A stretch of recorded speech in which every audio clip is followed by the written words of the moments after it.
In 2007, Warren Buffett made a bet that almost no one on Wall Street was willing to take. He said, pick your best hedge funds, the smartest minds, the highest paid traders, put them up against a brainless, boring index fund over 10 years, $1 million on the table. Only one person in the entire hedge fund world stepped forward. His name was Ted Sides. He was confident. He had access to over 100 of the world's top hedge funds. He thought this was going to be easy money. He lost.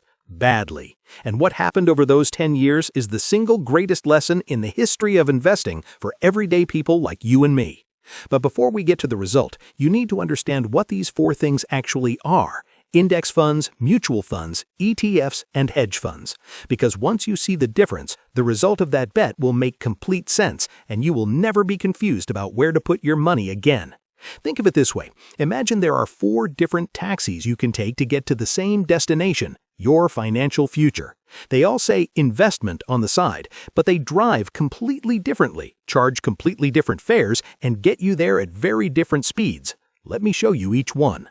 The first taxi is the mutual fund. This is the oldest taxi on the road. It has a professional driver, a fund manager, sitting in the front seat. His entire job is to look out the window, read the road, pick the best route, and try to get you there faster than everyone else. He's active. He's constantly making decisions, buying this stock, selling that one, switching lanes all day long. You pool your money with thousands of other passengers. Together, you own a basket of stocks or bonds that the manager picks and manages for you. The problem? That driver charges you for every decision he makes. The average actively managed mutual fund charges about 0.64% of your money every single year, according to the Investment Company Institute's 2024 data. That sounds small, but here's what that really means. If you invest $10,000 and the market grows at 7% a year, after 30 years with no fees, you would have about $76,000. Pay that driver 0.64% every year, and you end up with about $64,000 instead. You just handed $12,000 to the driver for his gas and his time. And here's the part that really stings. According to Morningstar's 2025 research, only 21% of actively managed funds survived and beat their benchmark over the past 10 years. That means roughly 8 out of every 8 paid drivers failed to beat the free road. The second taxi is the index fund. Now picture a taxi with no driver, or rather, the car just follows a GPS that never changes. It is programmed to mirror a specific list of companies, like the S&P 500, which is basically a shopping basket of the 500 biggest companies in America. This taxi does not try to beat anyone, it just keeps pace with the whole market. If the market goes up, you go up. If it goes down, you go down. No driver decisions, no overthinking. This idea sounds almost embarrassingly simple, which is exactly why the Wall Street establishment laughed at it in 1975, when a man named Jack Bogle tried to bring it to life. Bogle had just been fired from his job at Wellington Management, fired in 1974 after a merger he championed went badly. It was, he later said, the best thing that ever happened to him, because sitting there without a job, he read an academic paper that changed everything. The paper was by economist Paul Samuelson, who would later win a Nobel Prize. Samuelson's argument was devastating in its simplicity. He could find no reliable evidence that professional stock pickers, as a group, actually beat the market consistently.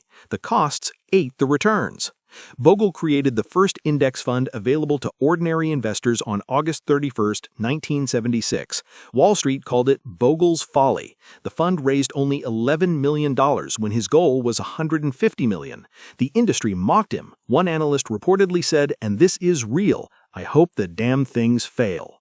They did not fail. Today, the Vanguard 500 Index Fund manages over $600 billion, and Warren Buffett himself told shareholders at Berkshire Hathaway's 2017 annual meeting, this is the exact moment to look for on video, he introduced a visibly moved Jack Bogle to the crowd and said, "Jack did more for American investors as a whole than any individual I've known."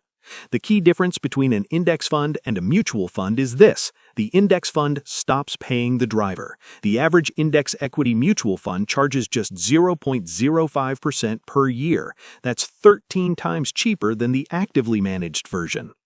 The third taxi is the ETF, the exchange-traded fund. This one is almost the same car as the index fund. Same low fees, same passive strategy, same basket of stocks following an index.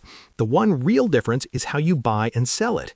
A mutual fund, whether active or index, trades only once a day, at the end of the trading day, like a bus that only leaves at 5 o'clock. You buy at whatever price it is at 4 p.m. An ETF trades live all day long on the stock exchange, like an individual stock. You can buy it at 10 a.m. and sell it at 2 p.m. if you want. It has a live price ticking up and down every second. For most long-term investors, that difference barely matters. You are not going to be jumping in and out every hour. But it does mean ETFs are slightly more flexible, and because of how they are structured internally, they tend to be a little more tax efficient than mutual funds. Think of it this way. The index fund is a savings account you deposit into at the end of each month. The ETF is the same savings account, but one you can also access like a bank card during the day if you need to. Same money inside, slightly different wrapper. The average passive ETF charges about 0.135% per year, according to Morningstar's end of 2025 data, still dramatically lower than actively managed funds. Here is the one important thing to remember. An index fund is a strategy. An ETF is a structure. You can have an ETF that follows an index, that is passive, or you can have an ETF that is actively managed. And you can have a mutual fund that follows an index. The words overlap. What matters is it chasing the market passively at low cost, or is there a driver in the front seat charging you to make active decisions? The fourth taxi is the hedge fund. Forget a taxi, this is a private jet with a team of pilots, co-pilots, navigators, and engineers. It flies in any direction it wants. It can go up when the market goes down. It can use debt to amplify bets. It can short stocks, trade derivatives, buy commodities, bet on currencies. It is built to make money in any weather. The catch? You are not allowed on this jet unless you have at least $1 million in net worth and sometimes $10 million or more. Hedge funds are legally restricted to what are called accredited investors, wealthy individuals and institutions. And the fee? 2 and 20. 2% of your total money every single year no matter what happens, plus 20% of any profit they make. That means if the fund earns 10%, they keep 2% of your principal just for existing, and another 2% of profit on top. You keep maybe 6%. Compare that to an index fund charging 0.05% a year, and the gap is almost impossible to describe. Now, some hedge funds are genuinely brilliant. Renaissance Technologies' Medallion Fund, run by mathematician Jim Simons, generated returns of 39% after fees per year over 30 years from 1988 to 2018. That is the single greatest investment track record in history. But that fund is closed to outside investors. The Medallion Fund was run exclusively for employees of Renaissance Technologies. For the average hedge fund that normal wealthy people can actually access, back to the bet.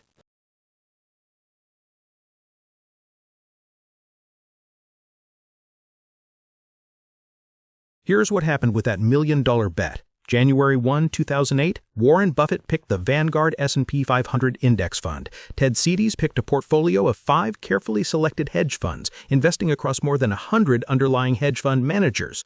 Year 1, 2008, was the financial crisis. The market crashed. The S&P 500 fell 37%. The hedge funds fell only 23.9%. It looked like the hedge funds were doing their job. Buffett was losing, but then the market recovered, and the fees kept compounding in the wrong direction for Seides. Year after year, the index fund pulled ahead. By 2016, Seides conceded publicly. He said, "For all intents and purposes, the game is over. I lost." The final result after 10 years, the S&P 500 Index Fund earned 7.1% per year. The hedge funds earned 2.2% per year. To make that real, $100,000 in Buffett's index fund grew to about $199,000. $100,000 in the hedge funds grew to about $12 million less, ending at only about $124,000. The difference was almost entirely fees. The hedge fund managers charged 2 and 20. The index fund charged almost nothing. The returns went to the manager, not the investor. The prize money went to charity, Girls Incorporated of Omaha. Buffett asked for that.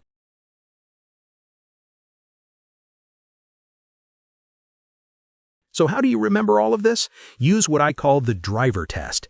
Ask yourself one question: who is driving my money? If there is an active human driver making decisions, that is a mutual fund or hedge fund. If the car follows an automatic GPS with no active decisions, that is an index fund or index ETF. The less you pay the driver, the more you keep. And then ask yourself a second question.